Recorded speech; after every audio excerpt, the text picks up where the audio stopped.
Bonsoir, merci d'être là. Vous êtes invités à partager la troisième exploration du texte de Jean Racine, Britannicus, par la compagnie Alzar. Ça fait un grand moment maintenant que ce texte nous accompagne et qu'on n'en finit pas de se demander comment on pourrait bien le rencontrer. On a décidé de ne pas se faire croire qu'on était les personnages. Aucun d'entre nous ne sera Britannicus, ni Agrippine, ni Junie, ni Néron. On va essayer d'être nous-mêmes et de vous donner le point de rencontre entre nous et ce texte. On va essayer de partager avec vous nos questions. Qu'est-ce que ça veut dire quand on est tunisien, jeune acteur, et qu'on s'approche de ce texte? Qu'est-ce que ça veut dire quand on est à Marseille en 2008 et qu'on s'approche de ce texte du XVIIe siècle? Qu'est-ce que ça veut dire quand on est filmé et projeté en vidéo en train de jouer un texte du XVIIe siècle? On a essayé de maintenir la langue de Racine comme une langue étrangère. On a essayé de se demander avec vous comment on peut parler avec les mots d'un autre. Merci, à tout à l'heure.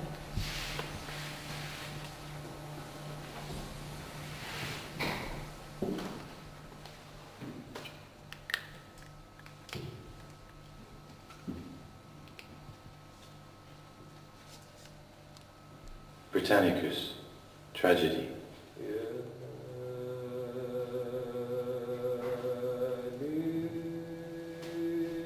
Acte 1. Scène première. Agrippine, Albine.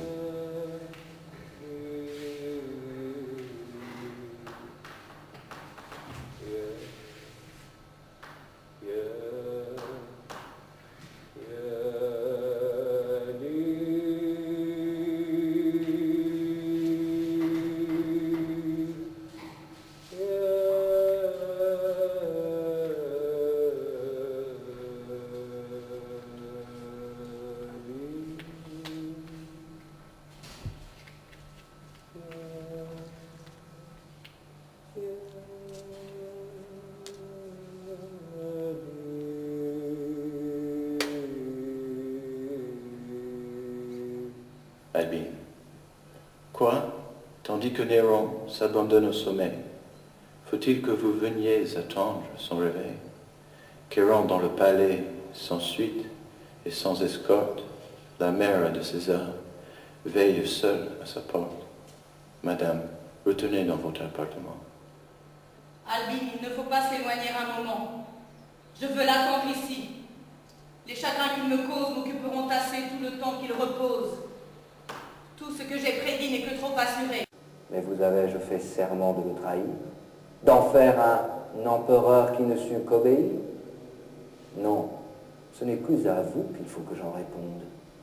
Ce n'est plus votre fils, c'est le maître du monde. Expliquez-nous pourquoi. Devenir ravisseur, Néron de Silanus fait enlever la sœur. Ne tient-il qu'à marquer de cette ignominie? Contre toi, arbitre, contre son fils et moi. N'est-ce pas cette même Agrippine que mon père épousa jadis pour sa ruine, et qui, si je t'en crois, de ces derniers jours, trop lent pour ses desseins, précipiter le cours?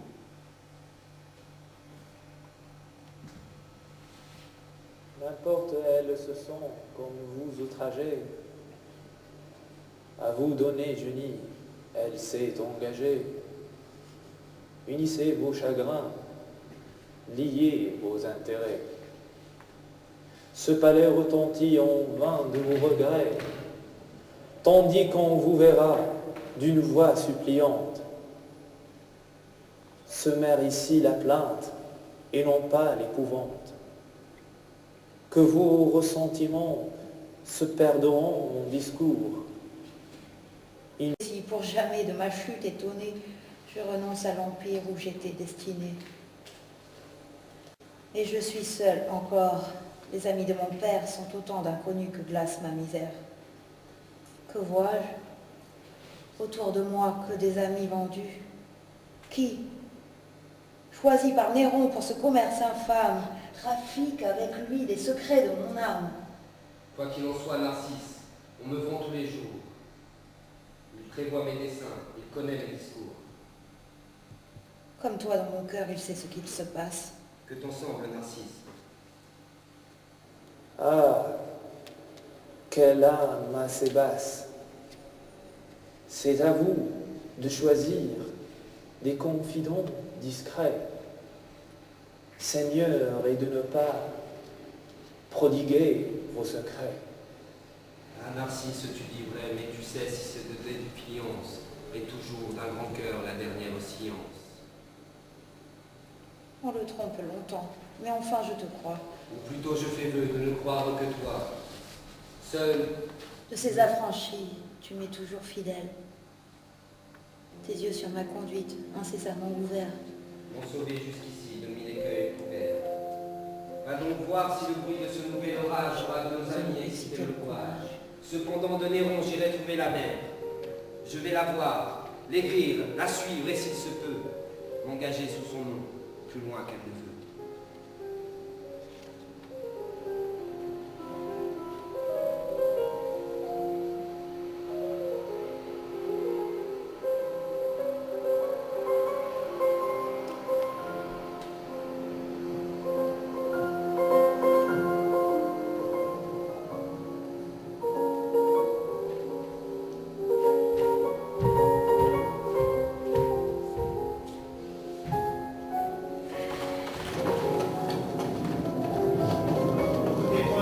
Malgré ces injustices, c'est ma mère. Je veux ignorer ses caprices. Je ne prétends plus ignorer ni souffrir le ministre insolent qui les ose nourrir. Palace de ses conseils empoisonne ma mère. Il séduit chaque jour Britannicus, mon frère. Il l'écoute de seul. Et qui suivrait leur pas les trouverait peut-être assemblés chez Palace. C'en est trop. De tous deux, il faut que je l'écarte. Dans la dernière fois qu'ils s'éloignent, qu'ils partent, je le veux, je leur donne. Et que la fin du jour ne le retrouve pas dans Rome ou dans ma cour. Allez, cet ordre importe, salut de l'Empire, vous Narcisse, approchez. Dois-je, vous-même, inquiet, étonné, plus que Britannicus paraissait consterné, que présage à mes yeux cette tristesse obscure et ces sombres regards errant à l'aventure. Tout vous rit, la fortune obéit à vos voeux. Narcisse s'en est fait. Néron est amoureux.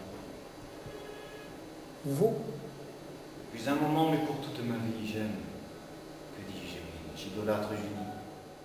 vous l'aimez, Excité d'un désir curieux, cette nuit je l'ai vue. Arrivé en cellule, triste, levant au ciel ses yeux mouillés de larmes qui brillaient au travers des flambeaux et des armes. Voilà, Narcisse. On dit qu'il n'est point de romaine, que mon amour d'honneur est rend plus vaine, qui dégage ses regards et ose se fier sur le cœur de César, elle vient essayer, seule, dans son palais, la modeste Junie regarde leurs honneurs comme une ignominie.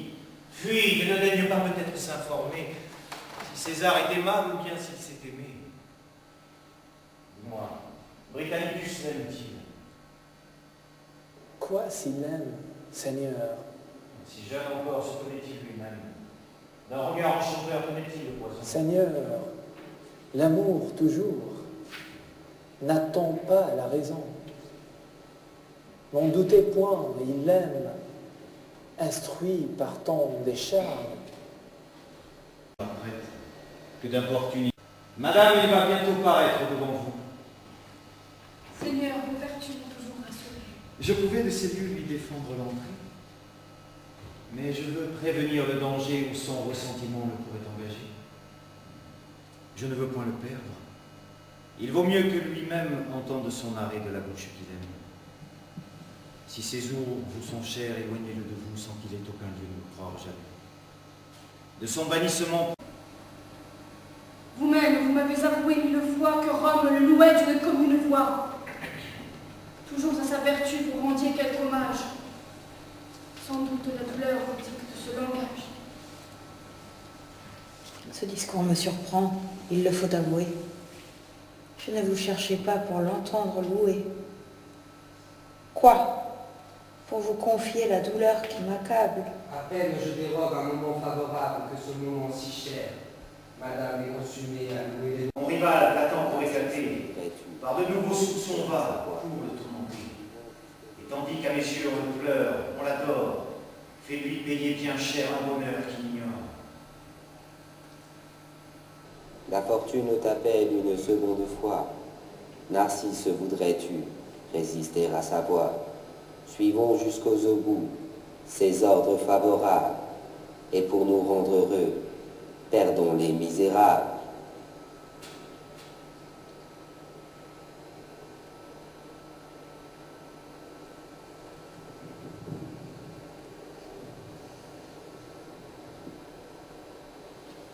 Acte 3. Scène première. Néron, Pyrrhus. Pyrrhus. Pallas obéira, Seigneur. Néron. Et de quel œil? Qu'il faut développer ce mystère à vos yeux. Sortons. Qu'attendez-vous? Ce que j'attends, Narcisse, hélas. Seigneur, en ce moment, elle reçoit les vœux de son nouvel amant. Eh bien, Narcisse, non. Mais que vois-je? C'est elle. Adieu à l'empereur, portant cette nouvelle.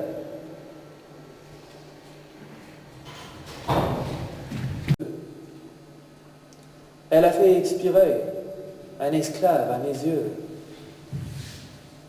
Et le fer est moins prompt pour trancher une vie que le nouveau poison que sa main me confie. Et ce soin ne souhaite pas que vous alliez plus loin. Quoi pour Britannicus me défend? Oui, Narcisse, on nous réconcilie. Je me garderai bien de vous en détourner. Seigneur, mais il s'est vu tantôt emprisonné. Cet enfant sans son cœur sera longtemps nouvelle.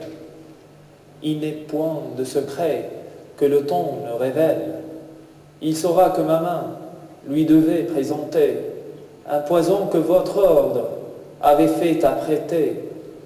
Les dieux de ce dessein puissent-ils le distraire, mais peut-être il fera ce que vous n'osez. Que veux-tu que je fasse? Je n'ai que trop de pente à punir son audace. Et si je m'en croyais, ce triomphe indistrait serait bientôt suivi d'un éternel regret. Mais de tout l'univers, quel sera le langage? Sur les pas de tyran, tout non, celui d'empoisonneur, et mettront ma vengeance au rang des parricides. Narcisse. Et prenez-vous, Seigneur, leur caprice pour guide? Avez-vous prétendu qu'ils se tairaient toujours? Est-ce à vous de prêter l'oreille à leur discours? De vos propres désirs, perdez-vous la mémoire, et serez-vous le seul que vous n'oserez croire? D'un empoisonnement, vous craignez la noirceur? Faites périr le frère, abandonnez la sœur. Rome, sur les autels prodiguant les victimes, fût-il innocent, leur trouvera des crimes. Vous verrez mettre au rang des jours infortunés, ceux où jadis la sœur et le frère sont nés.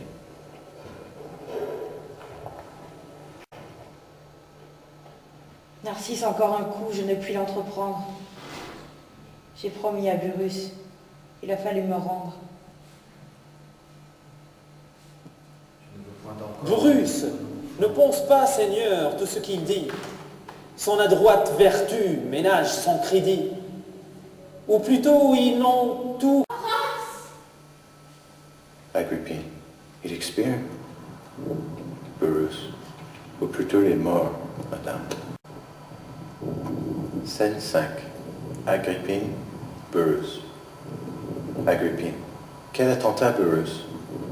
Burrus. Je n'y pourrais survivre. Madame, il faut quitter la cour et l'empereur. Agrippine.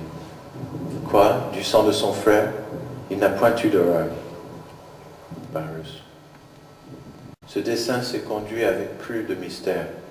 À peine l'empereur a vu venir son frère, il se lève, il l'embrasse, on se tait, et soudain César prend le premier une coupe à la main. Pour achever ce jour sous meilleurs auspices, ma main de cette coupe épanche les prémices, dit-il. Dieu, que j'appelle à cette diffusion, venez favoriser notre réunion. Par les mêmes serments, Britannicus se lie. La coupe dans ses mains, par Narcisse est remplie. Mais ses lèvres, à peine ont touché le bord, le fer ne produit point de si puissant effort. Madame, la lumière, à ses yeux, s'est ravie. Il tombe sur son lit.